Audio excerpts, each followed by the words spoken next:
चीनी मिल के अधिकारी जो मैनेजर है, मैं उनकी बात आपको बता रहा हूं। उन्होंने कहा कि मुझे लगभग 12 साल हो गए चीनी मिल में काम करते हुए, और जब से मैंने काम करना शुरू कर दिया चीनी मिल में, तभी से मैंने घर में चीनी लाना ही बंद कर दिया।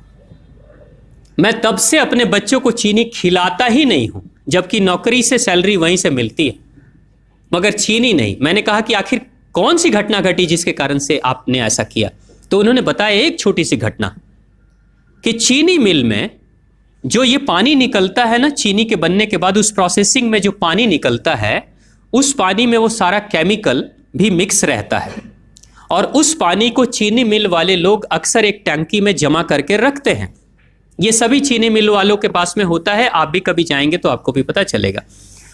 वो टंकी में वो पानी रखा जाता है, लेकिन रोज रोज प्रोसेसिंग हो रहा है, रोज चीनी बन रही है, रोज बहुत सारा पानी आ रहा है, तो आखिर कब तक?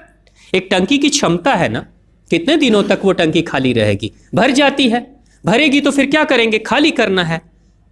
तो क्या किया था चीनी मिल के लोगों ने? सोचा कि छोड़ो ना, अब कहां जाएंगे उसको फेंकने के लिए कहीं दूर, क्योंकि अब उतनी बड़ी टंकी जिसमें हजारों गैलन पानी है, उसके लिए ट्रांसपोर्ट में कितना खर्च आएगा, तो बेहतर होगा रात के अंधेरे में कहीं खेत में डाल देते हैं।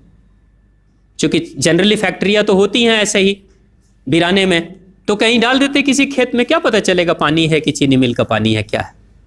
तो ये सोचकर मैनेजमेंट वाले लोगों ने रात में ही उस पानी को खेतों में छुड़वा दिया, और नतीजा ये हुआ कि उस खेत की सारी फसल जल गई, मिट्टी बंजर हो गई। और जब किसान पता करने लगा कि आखिर क्या हुआ मेरे खेत में, जब चेकअप कराया वो मिट्टी का, तो पता चला कि इसमें तो चीनी मिल का जो वेस्ट मटेरियल है वो डाला गया है। तब उसको खबर मिली कि हाँ, किसी स्टाफ ने बताया कि हाँ, हमारे चीनी मिल से ही पानी डाला गया था आपके खेत में, और पूरी मिट्टी बंजर हो गई। उसने केस कर दिया और चीनी मिल वाले को मुआवजा देना पड़ा लाखों रुपए।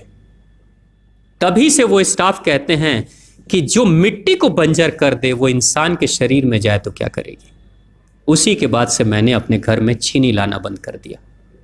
और सच्चाई है, लगभग अगर आप देखेंगे तो अंग्रेजों के आने के समय अंग्रेज पहला चीनी मिल इन्होंने भारत में ही लगाया था। पहला चीनी मिल भारत में ही अंग्रेजों का लगा, और अंग्रेजों ने चीनी की शुरुआत की। भारत के लोग गुड़ खाते थे, चीनी नहीं खाते थे, उन्होंने बहिष्कार किया, बिल्कुल नहीं। लेकिन चीनी और चाय पत्ती दोनों के लिए लोगों को तैयार किया गया था। चाय पिला पिलाकर फ्री में, चीनी के लिए तैयार किया गया और चाय के लिए भी तैयार किया गया।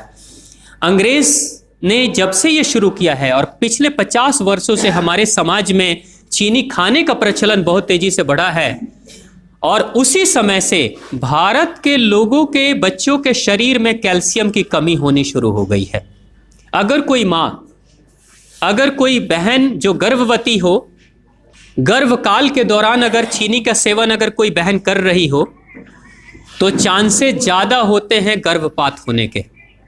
कोई माँ अगर बच्चे के जन्म से पहले 1 साल पहले से ही चीनी छोड़ दे और सामान्य भोजन करे, अपना ही दूध बच्चे को पिलाए, और कम से कम 5 साल तक बच्चे को चीनी ना खिलाए, खुद को चीनी ना खिलाए, उस बच्चे को कभी भी ऑस्टियोपोरोसिस की समस्या नहीं हो सकती। कैल्शियम की कमी उसके शरीर में कभी नहीं होगी।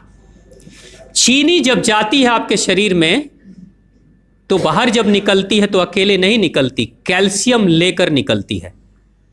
चीनी कैल्शियम लेकर निकलती है, हड्डियों को गलाकर निकलती है। और जिसके शरीर में कैल्शियम की कमी हो जाती है, उसके शरीर में मैग्नीशियम, पोटेशियम, आयरन सबकी कमी हो जाती है।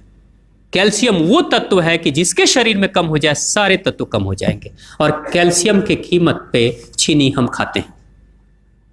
भारत, पाकिस्तान, बांग्लादेश, नेपाल, ऐसे कुछ देशों के अलावा दुनिया के बहुत सारे ऐसे राष्ट्र हैं जहां चीनी का इस्तेमाल ही नहीं होता। आज भी चीनी खाते नहीं, बहुत सारे देश नहीं खाते बिल्कुल। आप गुड़ खाया करिए, वो ज्यादा बेहतर है, चीनी को छोड़िए।